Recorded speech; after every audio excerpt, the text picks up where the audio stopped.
And good morning, good afternoon, wherever you are.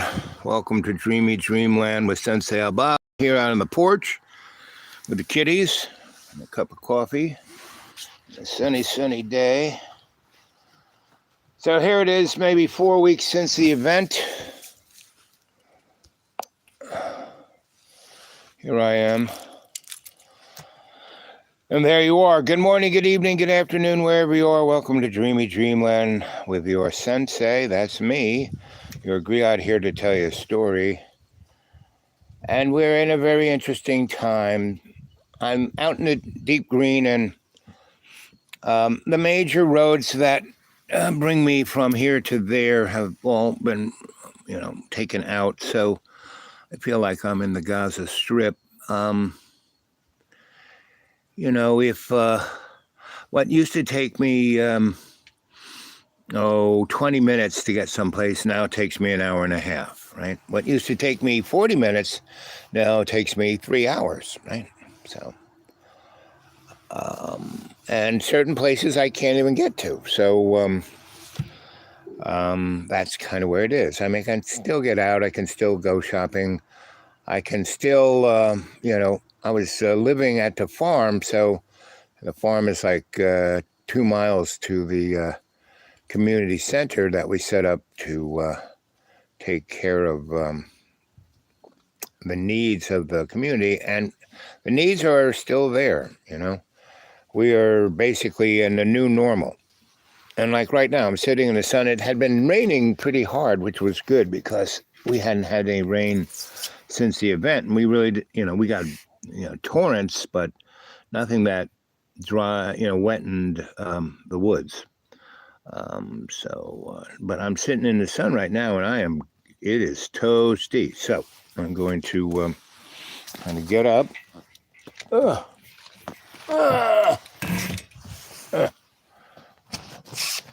And grab my coffee and walk gingerly. Let's see, I may even put it so you can see the kitties. They got 60 cats. They're everywhere. And this is like, the youngest bunch. And they had other kittens. See, the bigger one was a kitten, and now this guy, he's the new kitten, right? So, and they're not even scared of me anymore. They know that I won't really step on them. This guy, let's see if he gets up. He's not dummy. So, so this is the farmhouse, and the farm goes all the way over there, and a little farm road comes through here.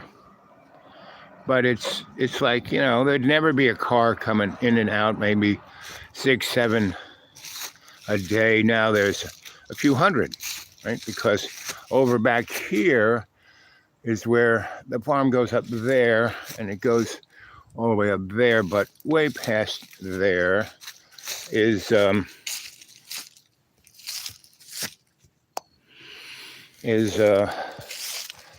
the lake is. And this guy who was a teacher at upstate, he got here probably in the 70s or 80s, and he bought a little property when this guy died. He bought a little more.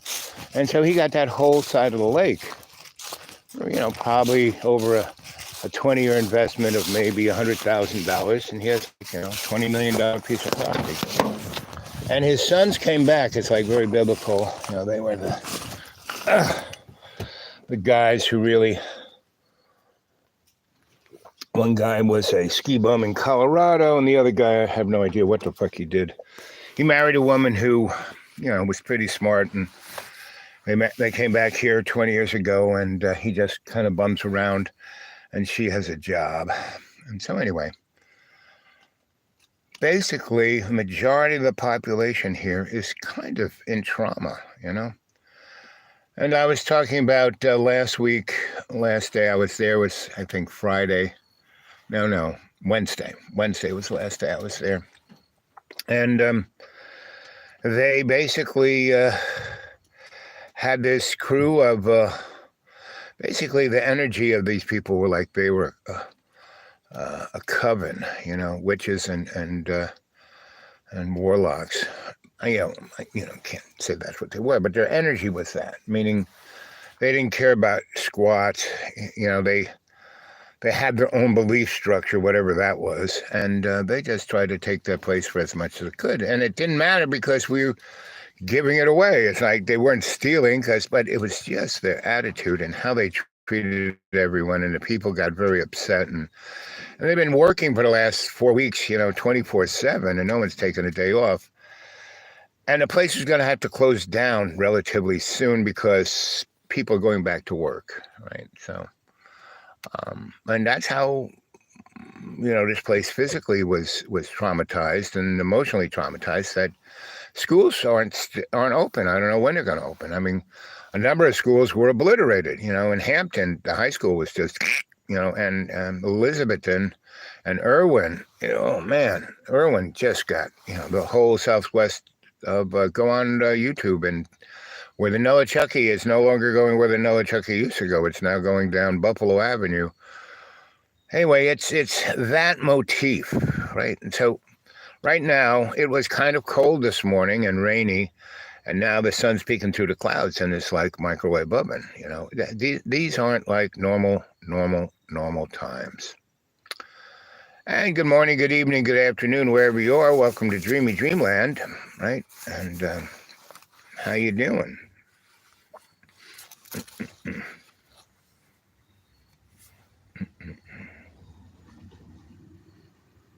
You are really going to like this. This recently leaked 30-second method is so powerful at activating the pineal third eye that a few elite individuals have kept it under wraps for centuries. But now the information is out, and people across the world are using it to manifest everything they desire in a very short amount of time. Did you know that every night, in the quiet hours between 10 p.m. and 3 a.m., something extraordinary happens within you? The pineal center in your brain, often referred to as the mystical third eye, awakens to its full potential, releasing crucial hormones for your well-being and internal healing. If you want to discover the real truth about your being and how you're truly connected to the universe through your pineal core, plus how to start experiencing psychic abilities, clairvoyance, or manifest wealth fast, then all you need to do is try this 30-second method by clicking the blue Watch Now button.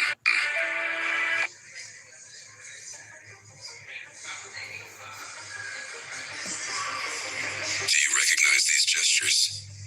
Maybe you have seen some of them before, used by people in different cultures, traditions, or even in everyday life to communicate and influence. But have you ever wondered why they are so powerful? What makes them so effective? Influential people use these gestures with purpose, and there is more to them than you might think. These gestures aren't just physical movements. They reveal the hidden psychic power within our hands, a force we can access to transform our lives. In this video, we will explore how our hands can channel this psychic energy and the surprising impact it can have. By the end, you will discover how to use this power in your everyday life. You might be surprised by the depth of their potential. We use our hands for almost everything: working, greeting, carrying, writing, and caressing. They are our primary tools for expressing wishes and emotions in this world. But there is something many are unaware of, and perhaps you haven't considered it either. Our hands operate in two modes. There is the physical mode, which we are all familiar with, and then there is the psychic mode. Today, I will show you how to activate the psychic abilities of your hands, unlocking their ability to channel energy beyond the physical. To do this, you will need three simple yet powerful elements, ones you may not have heard of before. We will explore these 3 steps in detail later in the video, followed by a practical exercise to put them into action. Let's begin. All of nature follows a certain geometry, a specific design or form. From galaxies to the way leaves grow on plants, the formation of alveoli in your lungs, and even how animals develop. Everything follows a pattern, a numerical code or algorithm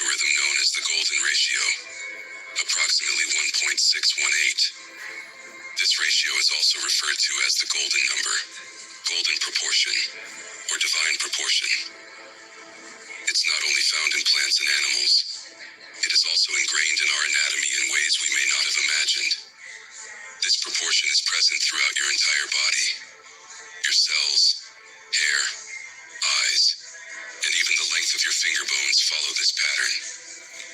For example, take a look at your index finger. It is divided into smaller sections. Your fingertip, the middle part, and the part where it connects to your hand. If you measure the length of each section, you will notice something fascinating. Each one is approximately 1.618 times longer than the previous.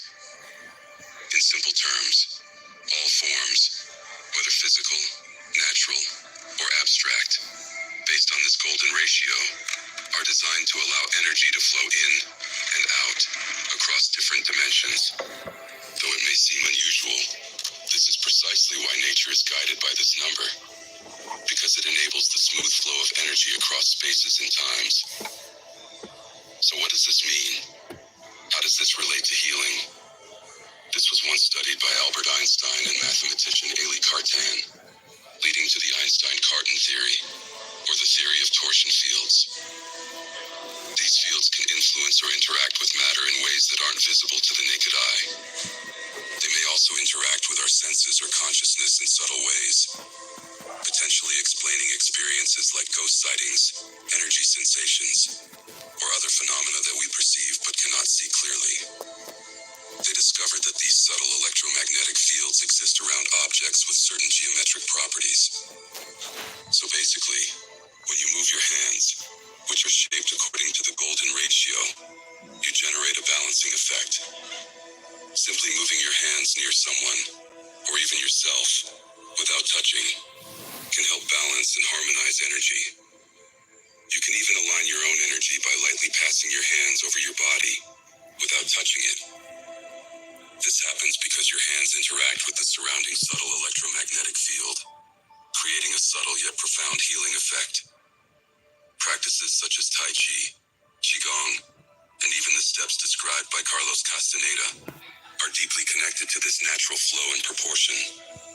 They utilize precise movements and postures that mirror the natural order and balance, attuning to a universal rhythm. These methods focus on aligning movement with natural forces to circulate and balance energy through the body's energy centers. Pranic healing, rooted in ancient Hindu principles, uses the hands to scan, cleanse, and energize the body's energy field, or aura.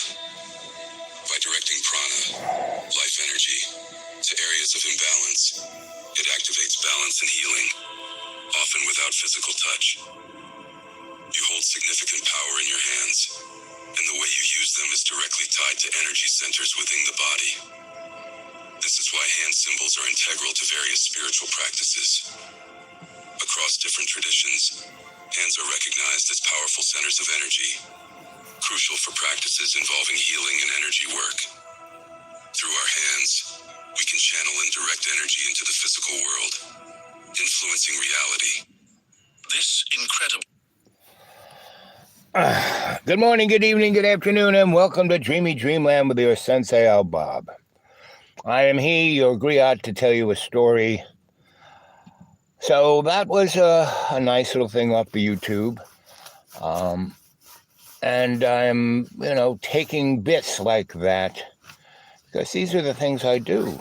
These are things I've been taught by great masters, and that I've, taught other people. I've had my mystery schools a number of times. And right now, in 2006, I saw, with my exposure to things, it's quite interesting. I've had all these great blessings, all these exposures to teachers and mentors and put in situations. And, like when I was at the UN, I was put there, expected to, be a poster boy for them, right? And I was an artist. I was a scholar. I was all this stuff. Plus, I was young, and I had gone and traveled a great deal, and I had been in the military-industrial complex, working out in New Mexico for 3 years, creating high voltage exotic high voltage power supplies for industry and the national laboratories. And saw many great things, many amazing things, many things that most people don't tell you about. I stumbled literally on top of Grandfather David, the keeper of the Hopi prophecies, out in the middle of Mount Taylor's, the most sacred mountain of the Hopi is Mount Taylor. And while Mount Taylor is a guy who was part of Andrew Jackson's obliteration, very similar to what is going on in the Gaza Strip, we did to the indigenous people of America. There were close to 100 million indigenous people just in the continental United States. Part of North America, Canada, Mexico, which is now NAFTA, there were close to 300 million. You put in Central America and South America, and there were cultures there that were the last remnants of extraordinarily sophisticated civilizations that had pyramids. There are pyramids everywhere because they're energy devices, right? They aren't burial grounds. They are energy devices.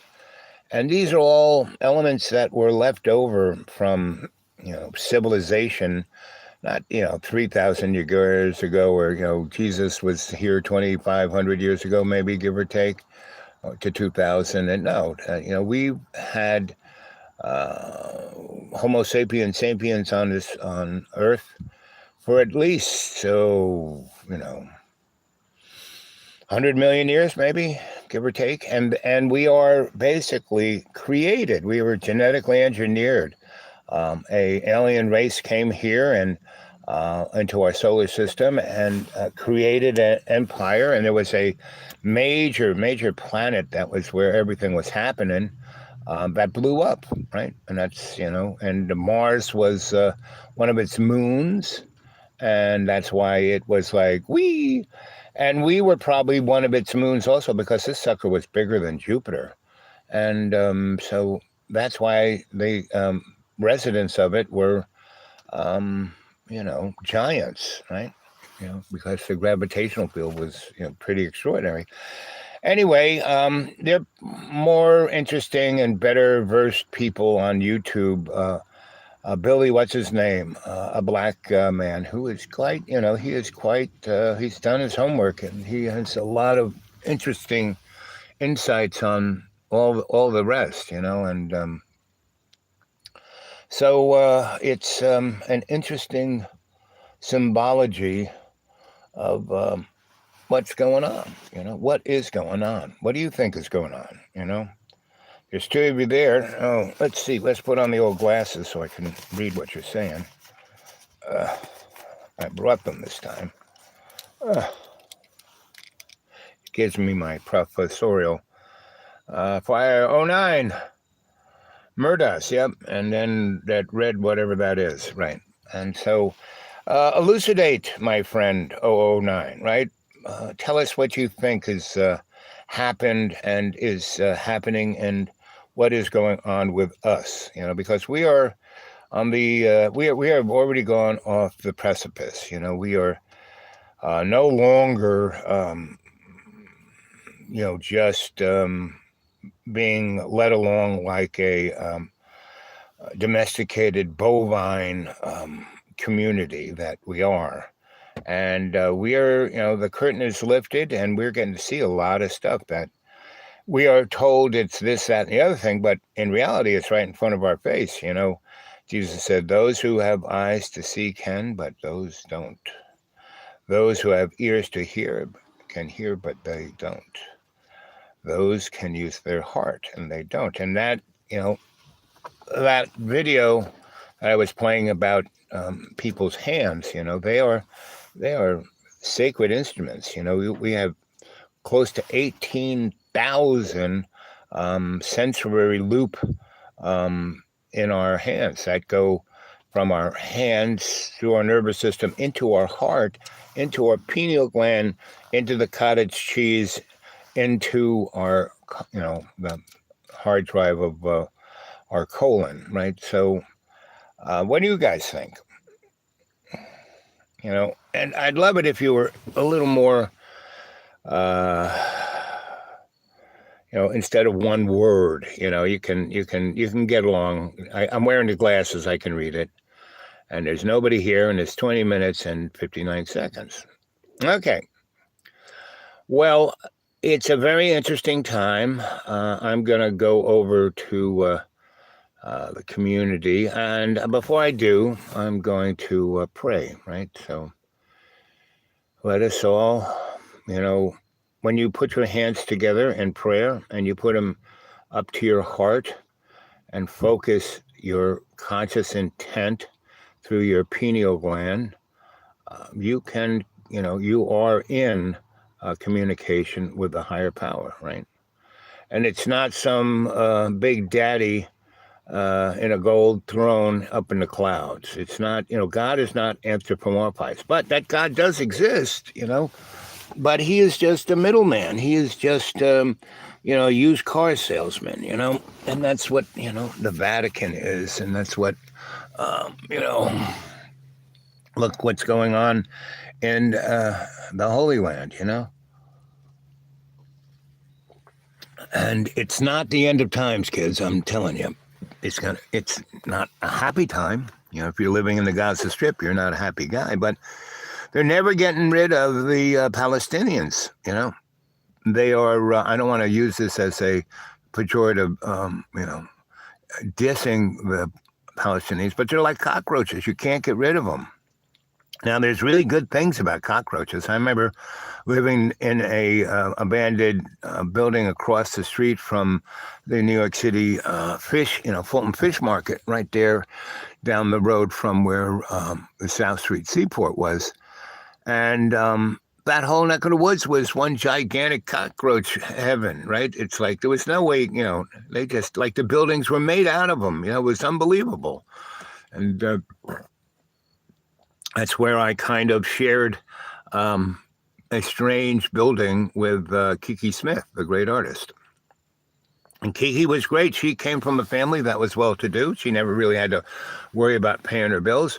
But instead of being neurotic about it, she basically spent her life becoming a great artist. And she didn't have any I have lots of friends who are wealthy, and their grandma was a great artist and their mom was a great artist. And so they were a great artist, and, they just kind of followed the line, even though dad was, this big, industrialist, and grandpa invented something that, for sure that everyone was going to, would have a trust with millions of dollars in it and not have to worry. And that is, that 1%, that is what that group of people are, that's what they are experiencing.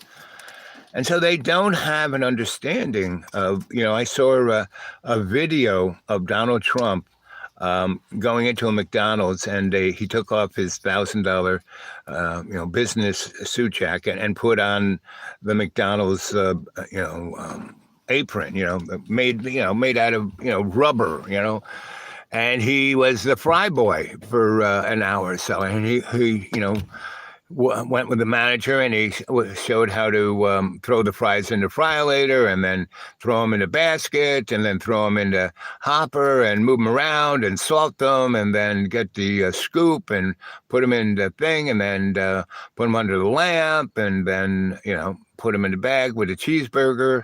And so he did all the jobs, except he didn't do the grill. He did the fryolator and everything else. But he mostly spent his time at the drive-through window.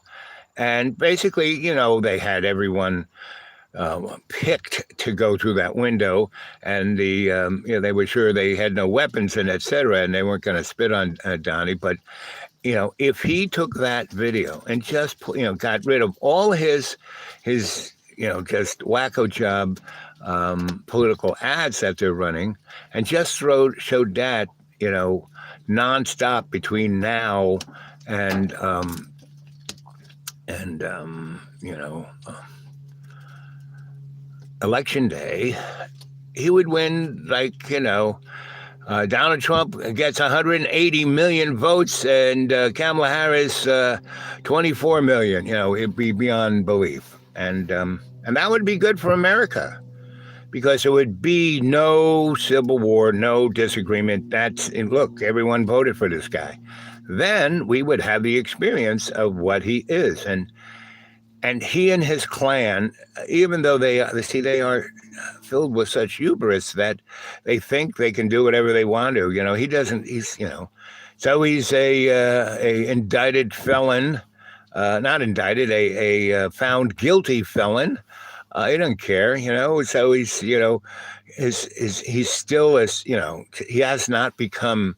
He hasn't ever said he was sorry for anything. He never ever said he was wrong or not right, or he when they asked, so was there anything you wish you did on January 6th? Nope. I was perfect. It was a perfect speech. It was it's a day of love. It's like so I forgot which philosopher said this, but within the dynamics of politics, the people get the leadership they deserve. I mean, people go, how did Germany get Adolf Hitler? They were the most, Weimar Republic, most democratic, most educated, most sophisticated, blah, blah, blah, blah, blah, blah, blah. And everybody went gaga for Adolf, Look where that took them, right? And so, but they learned a lot of shit going through that. And it wasn't the end of times. Yes, 160 million people died, and when we go through that catharsis in the next years, we have going on 9 billion people. Well, we'll lose somewhere around 4 billion, but that leaves, another 5 billion. So it's going to be all right. And we have, Elon Musk was going on and on about how we have to go to Mars because we can't just be stuck on Earth. Well, we can't just be stuck in the solar system, right? So we have been, if you go look at the Anunnaki and the Egyptian and because the pyramids weren't done by the Egyptians, they were done by other folks, like the Sphinx. They have, tantamount scientific proof because at the foundation of that suck, it's been worn away by floods. And, everyone thinks that place has been there since, it's always been in a desert. No, just the last 6,000 years. But the thing's probably, 100,000, 200,000 years old. Represents a whole different civilization. And all the statues in Egypt, the noses are cut off. You know why? Because all those people were African, right?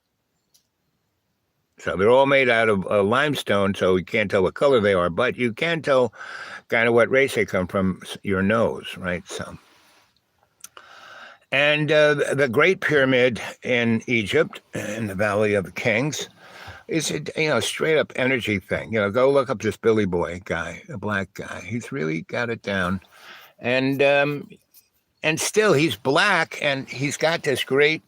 He's like a hip hop archaeologist. He's really good. I mean, he's spot on with everything he's going. And what I like about him is he doesn't say, it's like me. I say, don't believe what I say.